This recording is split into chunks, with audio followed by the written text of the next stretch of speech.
Hey guys, today we're doing a review of this 2017 Range Rover Velar D180 Dynamic S.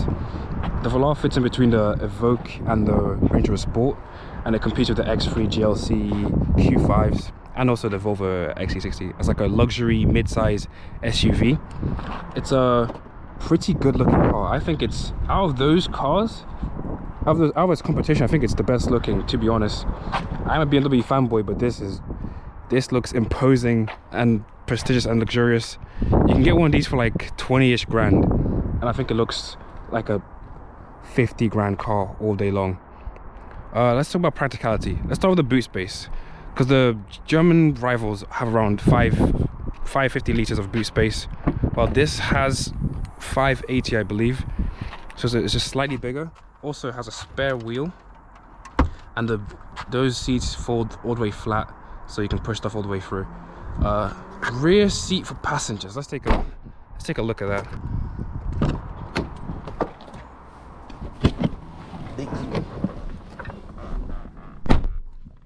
Okay, rear passenger comfort. So there's a lot of leg room, a lot of headroom, because it's an SUV. So 6 foot, you'll be perfectly fine.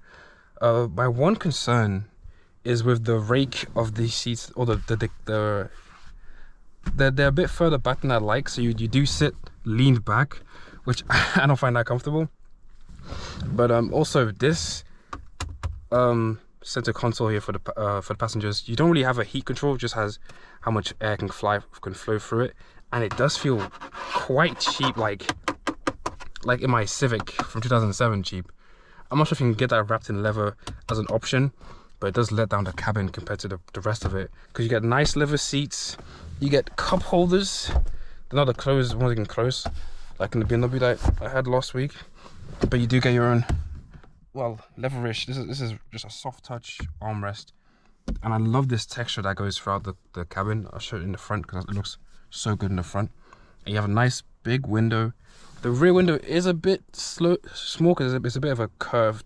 It's not completely flat back end. It has a bit of an angle to it, so window space is not that big.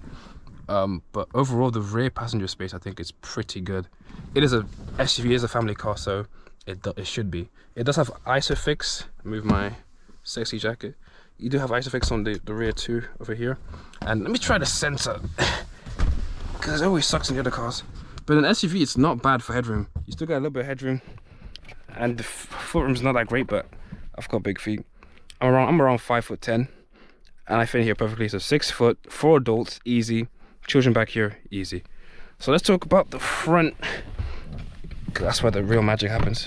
I like these handles. You know, you do have a keyless entry and keyless exit or lock, or whatever. I do like you can press and open it, and I do like that they go flush and you can pull them out. It's pretty nice. So in the front of the car, I think it's one of the better looking interiors out of the competition. I prefer it to the Audi, BMW and the Mercedes one visually, to be honest. The BMW one's the best to use, but BMW's Audi, well, the new Audis, they don't have the swivel wheel anymore, but the BMWs with the iDrive, it's the best to use ergonomically. But this, for me, looks the best visually. The Mercedes one's a little more flashy, a little more chrome, a lot more going on. This one's just 2 simple screens, and this one has a nice little feature where it, I'll turn the ignition on. Has a nice little feature where it rotates, so you can have it at any angle. Turn that off. You have it at any angle, and the materials in here are pretty good. I think this soft touch material here, probably leather, I'm not sure, it's really nice to look at, and it really, in this white, or I don't know, cream or white, but it makes the cabin very airy. You add a sunroof to this, it'd be amazing. And then you have soft touch here, a little less soft here, soft here, soft here, soft here. It does, when you do go lower down, it does get cheap and plasticky, which lets down a bit. Like, yeah, just below like the dash, it gets really cheap. But yeah, it looks fancy, it looks posh, it looks expensive. And also the seats are pretty soft, and the electric seats, it's pretty easy to use. Just there's some buttons on the side. You can recline it, move forward, backwards. You can increase your under thigh support. So yeah, it's pretty good.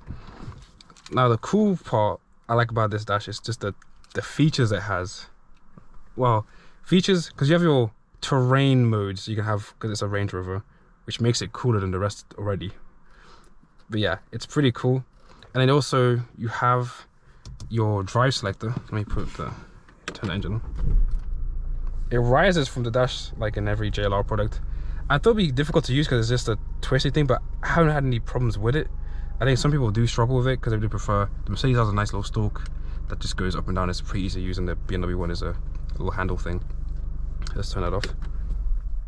But yeah, overall, the interior, I think it competes very well with the rest of the Germans. Now let's take this car out for a ride, so I can talk to you about how it drives.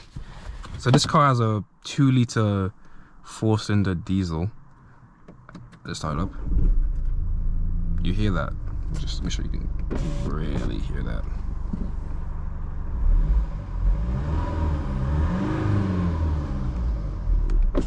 Not the best sounding thing, but what do you expect from a 2-litre diesel?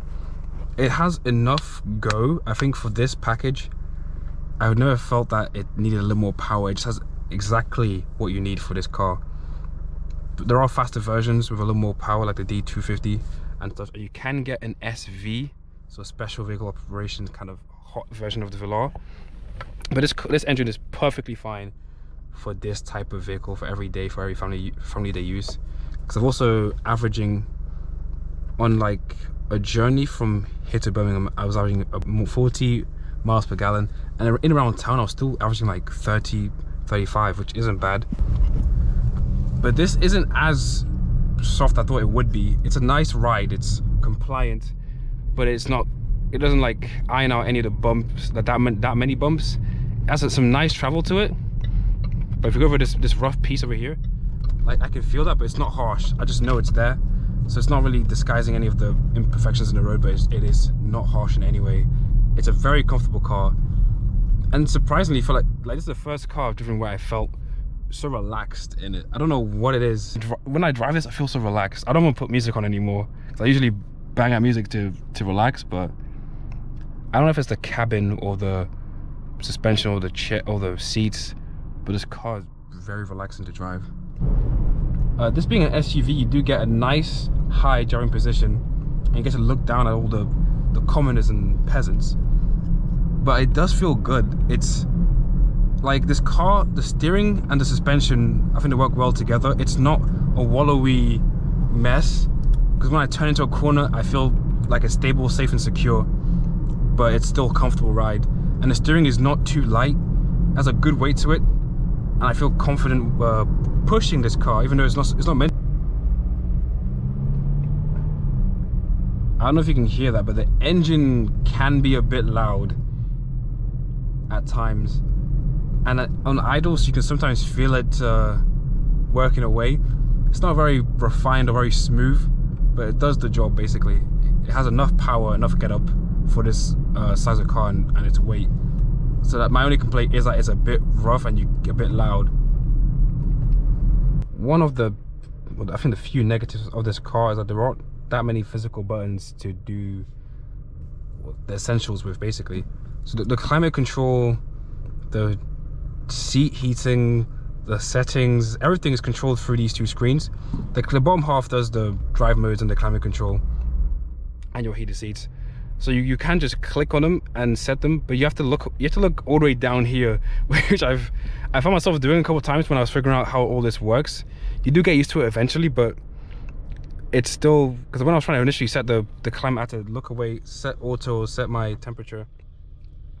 But it's after a while you do get used to it, and I do like the way the numbers are read in between the little dial thing, and you can just push to go to heated seats, and you can do it that way. But yeah, it's a pretty intuitive system after when you get used to it. The initial one is tough to get used to. I'm more used to the physical buttons in like BMWs and Hondas and stuff like that, but it does look a lot sleeker. It is prone to fingerprints. Even like everything is piano plastic basically, and it's prone to a lot of fingerprints, but it's visually pleasing to look at. So I think it's a good trade-off. The other touch sensitive controls are on the steering wheel. Some of them are touch sensitive, some of them are physically, you have to physically press them. So like your limiter, your cancel, these are physical buttons you press, and your menu controls, you can physically press them, and you can also like swipe them. But yeah, it's not bad.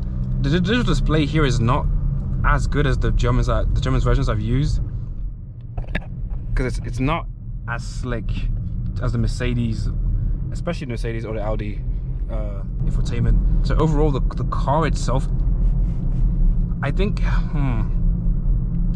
it's definitely on par with the Germans in terms of style and luxury and ride. But tech, apart from the driving mode, like the off-road modes, it's not comparable to the Germans basically. But I think off-road is where this car will shine, but I don't think anyone will take these cars off-road, so that does kind of negate its features a bit. But I do think overall it's a very compelling package. I'm about to take it on a little faster section of road, put the foot down, go, and that's 50. And when we get, I don't know if you can hear it, but there is a bit of road noise, and at higher speeds there is wind noise. Like around this area here, you can hear the wind. It's not as quiet as I was expecting it to be. I can still hear the tire noise, I can hear a bit of wind noise at higher speeds. So in conclusion, this is a very, very good car. 20 grand. It's a fair, I think, yeah, in the used market, this is a very compelling offer because it looks so much more expensive than it actually is. It may not compete with the Germans in terms of tech and maybe build quality. I think the BMWs are far better built than this, but this just looks so much more expensive than the BMW does, to be honest. It's a nicer interior, a nicer place to sit, and it's a quite relaxing drive. The steering is not too heavy, it's not too light, the suspension is soft enough, and the visibility is great. So I think overall it's a great car for the money.